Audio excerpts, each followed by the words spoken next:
Phương xin chào các bạn đến với Phương Kitchen, ẩm thực Hàn Quốc và các món bánh. Công thức làm bánh bò nướng rễ tre thì Phương đã có lần chia sẻ rồi. Hôm nay Phương sẽ chia sẻ một cách làm mới. Cách này hoàn toàn khác và nó hoàn toàn nghịch lý với lại cái cách truyền thống. Theo cách truyền thống thì mình sẽ không được phép đánh bong cái phần trứng gà, mà mình sẽ dùng bột nổi để tạo rễ tre cho bánh. Còn trong công thức này mình sẽ phải đánh bong lòng trắng và lòng đỏ trứng chung với nhau, và mình sẽ dùng thêm men nở để mình tạo rễ tre. Nhiều bạn đã thành công rồi thì Phương nghĩ là các bạn có thể thử nghiệm nếu các bạn muốn. Còn bạn nào mà tới tận bây giờ vẫn còn khá chật vật với lại món bánh bò nướng rễ tre này thì các bạn có thể thử cái phương pháp mới. Có khi là các bạn sẽ thành công. Hôm nay là một ngày mà Phương đã làm tới 4 ổ bánh bò, và mình đã tốn gần 2 hộp trứng để mình tìm ra cái công thức hợp lý nhất và cái nhiệt độ nướng hợp lý nhất để chia sẻ đến với các bạn. Cái này là công thức mới nhưng mà phương pháp thì là không có mới. Phương pháp này Phương thấy trên YouTube thì là một số nước láng giềng của Việt Nam mình là nước Indonesia, Mã Lai thì họ đã sử dụng cái phương pháp này. Chính xác là phương pháp nó như thế nào? Mời các bạn đón xem. Phương sẽ bỏ qua cái phần giới thiệu nguyên liệu mà mình sẽ vào khâu đong đo. Các bạn nhấn vào khung mô tả sẽ thấy được bảng phân lượng nha. Ở đây Phương sẽ cân là đúng 200 gram hoặc là 200 ml nước cốt dừa. Các bạn lấy cái cân và đo chính xác từng gram cho Phương nha, để cái mức độ thành công nó sẽ cao hơn. Có nghĩa là khoảng chừng nửa lon nước cốt dừa, nhưng mà mình nên đo chứ mình đừng có nhắm chừng nha. Người Indonesia thì họ có dùng sữa tươi nữa, và họ cho thêm sả, gừng và nghệ vào nấu chung. Nhưng mà Phương nghĩ rằng cái khẩu vị đó không có hợp với lại người Việt Nam, cho nên Phương cho qua. Mình chỉ dùng sữa tươi thì các bạn có thể cho thêm bột sữa, thêm độ béo cho nó. Phương có làm thử nhưng mà Phương thấy nó không ngon bằng nếu các bạn dùng nước cốt dừa. Phần đường cho vào mình sẽ sử dụng là 150 gram. Mình sẽ cho vào đây và mình khuấy đều trên bếp cho đường nó tan. Các bạn không cần phải nấu sôi, miễn đường tan là được. Phương sẽ kéo cái nồi sang chỗ khác cho sữa nó mau nguội trở lại thì mình mới tiếp tục làm công đoạn tiếp theo là mình sẽ cho bột vào đây. Nhiệt độ của nước đường không được quá 50 độ. Các bạn mà cho nóng quá thì mình cho bột năng vào đây thì nó sẽ thành giống như là gọi là cái gì? Bánh bột lọc luôn nha. Bây giờ trong cái công đoạn mà mình đợi nước cốt dừa nó nguội bớt thì Phương sẽ đi cân ở đây là 200 gram bột năng. Để cho bánh không có bị dai nhách thì Phương thích cho thêm vào đây nữa là 10 gram bột mì đa dụng, chứ Phương không dùng bột gạo. Phương thấy dùng bột mì nó ngon hơn. Sau khi cái nước đường của mình nó đã nguội xuống, Phương thì có cái nhiệt kế mình đo được là khoảng dưới 50 độ C là được. Còn nếu mà các bạn không có nhiệt kế thì mình sờ tay mình thấy cái nồi nó nguội, ấm ấm nhẹ thôi là được. Các bạn cũng đừng nên để cái nước đường này nó lạnh. Lát nữa mình cho men vào đây, men nó sẽ khó dậy nếu mà cái bột không đủ ấm. Phương sẽ rây cái hỗn hợp nước cốt dừa, đường, bột qua một cái rây cho mịn. Nhiệt độ ở đây là 40 độ, men nó sẽ chết ở nhiệt độ trên 42 độ C, cho nên các bạn nhớ là cẩn thận khâu này nha. Mình sẽ cho vào đây nữa là 1 muỗng cà phê men nở là yeast đó các bạn, instant yeast. 1 muỗng cà phê là tầm 3 gram. Hỗn hợp bột này mình không nên đánh quá nhiều, nó sẽ chai bột nha. Phương sẽ lấy nắp nồi và mình sẽ đậy lại ủ ở đây trong vòng nửa tiếng. Mình cần tiếp theo là 30 gram bơ. Phương sẽ làm tan chảy trong lò vi sóng 40 giây. Tiếp theo Phương sẽ dùng 5 quả trứng gà size M, nhiệt độ phòng. Nếu trứng lấy từ trong tủ lạnh các bạn có thể cho ra thố để cho trứng mau hết lạnh. Tổng lượng trứng có thể dao động từ 250 đến 260 là được. Hỗn hợp men sữa đường của mình đã ủ sắp được 30 phút thì mình mới bắt đầu đánh trứng. Phương sẽ đánh chung với lại 30 gram đường. 1 muỗng cà phê chiết xuất vani. Phương quay clip bị mất cái đoạn này.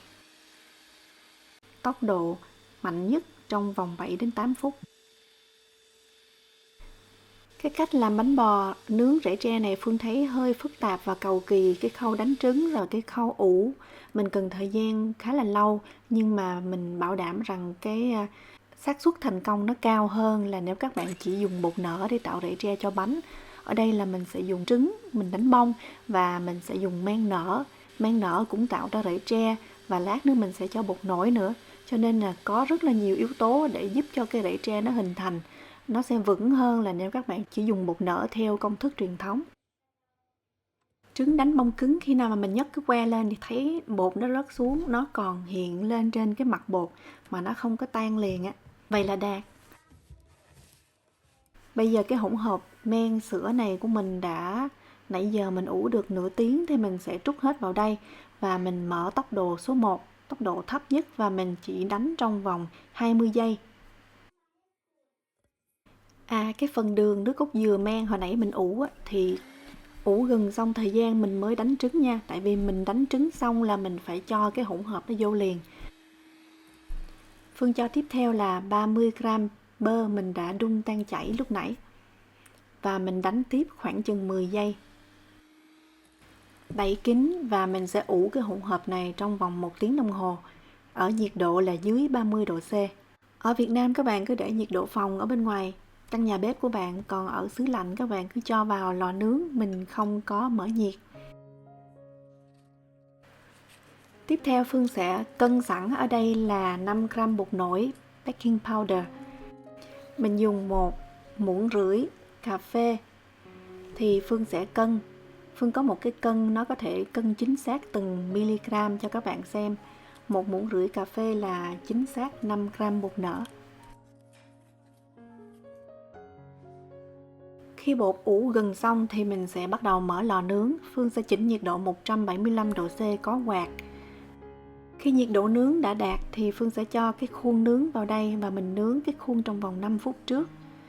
Các bạn nên cố gắng dùng cái khuôn giống như là mình sẽ dùng đường kính 8 inch là khoảng 20 cm. Và Phương đã có thoa chút xíu dầu hoặc là bơ vào đáy khuôn, mình không có cần thoa vào thành khuôn. Lò nhà Phương tiêu chuẩn châu Âu là 80 lít, Phương sẽ sử dụng cái tầng giữa lò. Bạn nào mà dùng dung tích ít hơn thì mình dùng cái tầng thấp nhất hoặc là một bậc thấp hơn bậc giữa.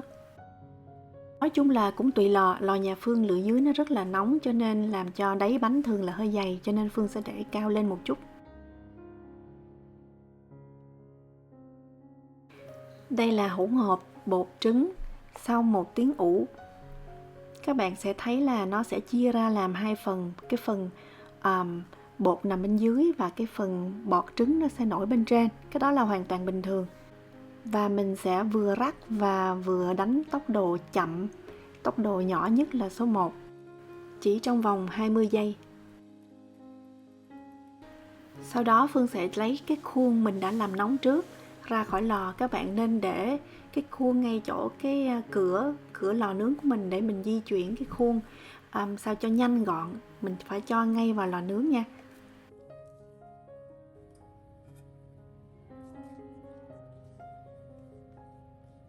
Hồi nãy lò mình làm nóng là 175 độ C để mình trừ hao nhiệt nó bị mất đi khi mà mình mở cửa. Nhưng mà khi cho khuôn vào rồi thì mình sẽ chỉnh xuống 170 độ C. Chế độ là mình không mở quạt rất là quan trọng nha. Mình sẽ nướng tổng cộng thời gian là 45 phút. Khoảng nửa thời gian nướng đầu thì mình sẽ nướng 170, sau đó mình hạ xuống 160 và các bạn cho lên mặt bánh một cái miếng giấy bạc để cho mặt bánh không bị quá vàng. Sau 45 phút Phương sẽ tắt nhiệt nhưng mà vẫn còn để bánh trong lò, mình hí cái cửa trong vòng 15 phút. Sau 10 phút nướng đầu tiên, các bạn sẽ thấy rằng mặt bánh đã bắt đầu chuyển sang cái màu vàng và sẫm hơn. Các bạn đừng có giật mình mà nghĩ rằng là bánh chín nhanh quá hoặc là nó bị khét nha. Miễn mà các bạn thấy là nó nổi đều, nó không có bị vung cao hoặc là nhọn lên là được.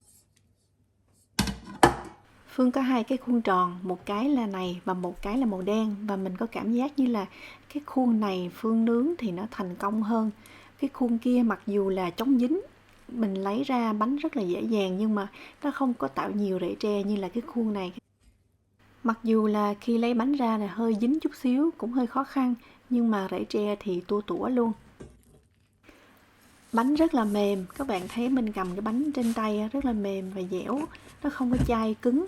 Đế bánh cũng rất là mỏng, mặt bánh nó không có bị nứt mà cũng không có bị nhô quá cao. Rễ tre thì tua tủa và rất là thẳng tắp từ dưới lên trên, không có chỗ nào là bị chai. Và các bạn là nên để bánh thật là nguội thì mình mới cắt. Khi mà bánh còn nóng, các bạn cắt thì những cái rễ tre nó sẽ bị dính vào nhau. Mình biết là bạn nào nướng bánh xong cũng rất là hồi hộp và muốn xem liền ngay là bánh của mình có rễ tre hay không. Nhưng mà mình khuyên các bạn là nên kiên nhẫn. Vì khi mà cái bánh nó nguội thì cắt ra cái rễ tre nó mới đẹp. Không thôi thì nó sẽ nhăn nhúm như vậy nè. Thêm một điều nữa là nếu mà bánh nóng các bạn lấy ra khỏi khuôn thì cái thành bánh nó sẽ bị sụp xuống và có hiện tượng là bánh bị thắt eo mà nó sẽ không có thẳng. Giống như một trong những chiếc bánh Phương thử nghiệm, Phương đã lấy ra khá sớm cho nên nó bị sụm. Bánh thắt eo cũng là hiện tượng khi mà mình nướng bánh chưa đủ thời gian. Vì mỗi lò là khác nhau, có khi nhiệt của bạn nướng lại cao quá thì khiến bánh nở khá nhanh và nó có kết cấu không có vững. Bánh của Phương nướng các bạn sẽ thấy là nó sẽ đổi màu trong vòng 10 phút đầu rồi, nhưng mà cái chiều cao của nó không lên nhiều. Đó là dấu hiệu tốt. Phương có thể khẳng định rằng cái công thức và phương pháp này thì không dành cho những bạn mới bắt đầu. Nhưng mà bạn nào mà gần như là muốn bỏ cuộc với cái loại bánh đỏng đảnh này thì các bạn có thể thử nghiệm với cái phương pháp mới. Có thể các bạn sẽ thành công. Nguyên nhân là mình dùng men nở cho nên là mình cần thời gian để mình ủ bột. Còn theo công thức truyền thống thì mình không có dùng men nở, mình chỉ dùng bột nở. Thì mình chỉ pha bột nở vào và cho ngay vào lò thôi. Nhưng mà cái bánh đó sẽ phụ thuộc rất là nhiều vào chất lượng bột nở của bạn. Bánh không có hương vị lá dứa vẫn rất là ngon và thơm. Nếu các bạn thích lá dứa thì mình cho cái cốt lá dứa cô đặc vào cái lúc mà mình đánh trứng. Cách làm bánh bo nướng bằng bột nổi thì Phương đã biết rồi và mình cũng làm thành công.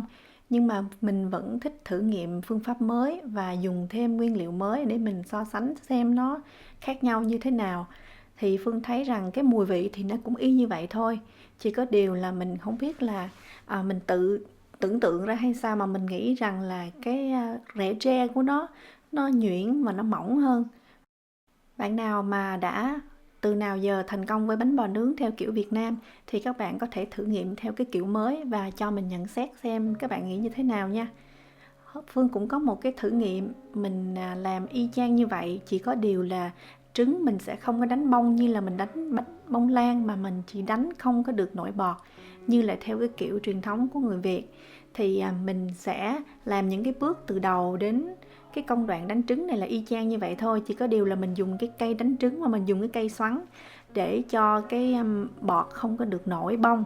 Sau đó thì cái hỗn hợp men, sữa và đường mình đã cho lên men nửa tiếng, Phương sẽ trộn vào đây. Sau đó mình cũng đi ủ.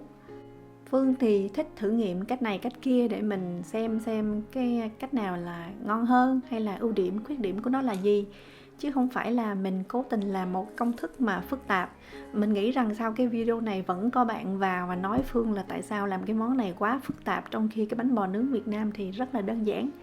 Thì mình thấy người Mã Lai và người Indo họ làm cái phương pháp khác thì mình thử và mình cũng thử nghiệm và cho các bạn xem, chứ không phải là ai cũng có thời gian mà thử nghiệm mà quẩn như Phương. Thì bây giờ mình sẽ làm những cái bước y chang như là mình làm một cái bánh bò theo cái kiểu mà truyền thống, nhưng mà mình sẽ có thêm công đoạn ủ. Mình sẽ đi nướng và mình sẽ cho các bạn xem là cái thành phẩm của nó sẽ như thế nào. Bột sau khi ủ thì mình cũng đánh sơ vài vòng cho phần cuối cùng là bột nổi và mình sẽ cho ngay vào khuôn nóng và nướng. Phương cũng nướng cùng nhiệt độ là 170 độ C và nửa thời gian đầu, nửa thời gian sau hạ xuống 160 độ C và mình có đậy lên cái giấy bạc. Đây là thành phẩm bánh mà Phương không có đánh bông trứng. Mình thấy cái rễ tre của nó thì không có được đẹp cho lắm và những cái lỗ khí, những cái khoang của khí của nó hơi bị to. Thì đó, thì các bạn xem và có thể tự quyết định là mình làm theo kiểu truyền thống nào giờ, hoặc là các bạn có thể dùng thêm men. Dùng thêm men nở thì mình chấp nhận là thời gian sẽ phải lâu hơn chút xíu tại vì mình cần cái công đoạn ủ. Nhưng mà bù lại thì Phương thấy rằng những cái rễ tre nó ổn định hơn và nó đẹp hơn.